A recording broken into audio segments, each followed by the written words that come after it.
Yo, what's up guys, it's your boy Empty, and today we're going to be discussing the units you should be saving for. So let's just get right into it. First one that's going to be up is Kirisame. Kirisame is a taunt tank that's actually extremely good. His skill is able to give him 30 arts and the reduce enemies burn resistance by 30%. His normal arts has a chance to inflict burn, and his arts is able to reduce enemies magic res by 50%. For his true arts, he activates third eye, and during third eye, he's able to redirect all the damage to himself and it negates 35,000 damage. For his super arts, he ends up redirecting all allies damage taken to himself, but this time he gives himself a barrier that negates 50,000 damage, but during third eye, he ends up gaining 2 cleanse damage res debuffs from himself, which is actually pretty neat. Overall, pretty good unit. I really like tanks in this game, and I highly recommend summoning for him. As for the next one, we have another ninja, which is Hazuki. Hazuki is a light unit, and her skill, she's able to reduce enemies' damage resistance by 20%. For her art, she permanently increases allies' physical damage by 30%.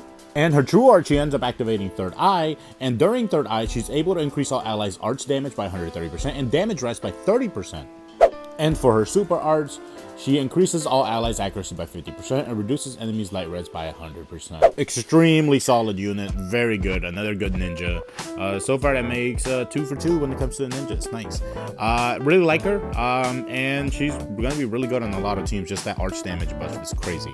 Moving on to the next one, and these are all gonna be tied to a crossover, so just bear with me, but it's 3 in total. It's going to be from the Fate crossover that we'll be getting in the future. First one we have up is Emya. Emya is able to increase her own arts by 30 with her skill. Her arts is able to reduce enemies' light res by 50%. For her true art, she is able to increase all allies' crit rate by 100%, and for 25 seconds, all allies above 50 HP increase their arts by 5 per second. This is a type F art send, by the way, so that's pretty good. And for her super art, she's able to increase the damage that she does based on how high her HP is.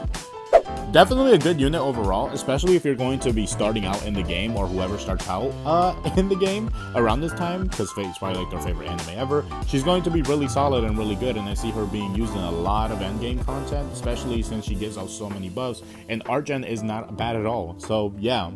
As for the next unit from the Fate crossover is going to be Emya. Emya is able to increase his arts by 30 with his skill, and with unlimited blade work, it goes up to 60. His normal arts, for 10 seconds, he increases all allies' physical resistance by 30%, and they get a barrier that negates 15,000 damage. During Unlimited Blade Works, it does the same thing, but for 20 seconds. For his true arts, it does 40,000 water damage physical for 20 seconds, reduces enemies' physical resistance by 100%, but during Unlimited Blade Works, it goes up to 80,000 instead. For his super arts, he activates in Unlimited Blade Works, and during Unlimited Blade Works, 160,000 water damage physical, and increases own attack by 200% and his damage as well. Sorry, I misread that. But yeah, this guy easily shadowed Albedo, which is crazy, and just power crept her entirely the moment that he got announced, which is pretty crazy. Just the whole crossover later and she's just kind of irrelevant. But yeah, sick dude overall. And of course, the last one from the Fate crossover will be Saber Alter. Her skill is able to increase her arts by 50, and if it crits, she gets an additional 30. For her art, she's able to increase all ally stats by 30%, so a nice little pseudo heal. Her true art increases her own damage by 100%, reduces enemies' dark res by 70%. And her super art, she's able to increase her own super crit by 60%. Yeah, just straight up raw damage from Saber. Holy shit. That's all I can say. Just a lot of raw, stupid, dumb fun damage. She also has 100% crit rate in her passives as well, so you're always guaranteed that 80 arts in your skill. But holy shit, she's so good. And for my last recommendation that you should definitely save for, and this one is 100,000% worth the pity just because she's so busted, it's going to be Star God Lisa. So her skill is able to increase own arts by 30, and for 8 seconds increase all allies' arts by 3 per second. Her arts ends up reducing enemies' magic resistance by 50%, and her true arts is able to increase all allies' equipment CT by 60% and increase all light allies' damage by 150%.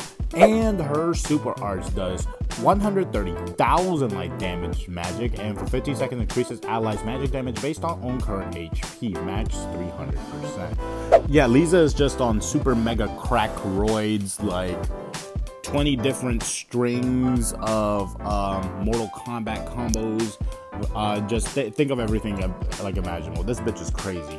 This is one crazy bitch. And yeah, definitely worth the pity. I will be flexing my $1 pack whenever she comes out, and make sure that I pull her off of that, or just as a free guaranteed summon, because you know we're not going any deeper than that. I'm joking. I'm probably gonna go a lot deeper than that. Maybe throw $20 at the wall. But yeah, definitely worth the pity. 100% recommended. If that didn't tell you enough for just reading her like kit alone, I don't know what to tell you. She's 100% worth it. But yeah, let me know what you all think. Did I miss any characters? Maybe I missed a couple favorites. Maybe you wanted to see Jay up here. Jay, I think, is alright. I mean, if you want to pity him, go for it. But yeah, let me know what you all think. Comment, like, sub, and I'll catch you all next time. Bye bye. By the way, don't judge me if I'm on floor 40. Your boy hasn't been playing as much. So yeah. Anyways, see ya.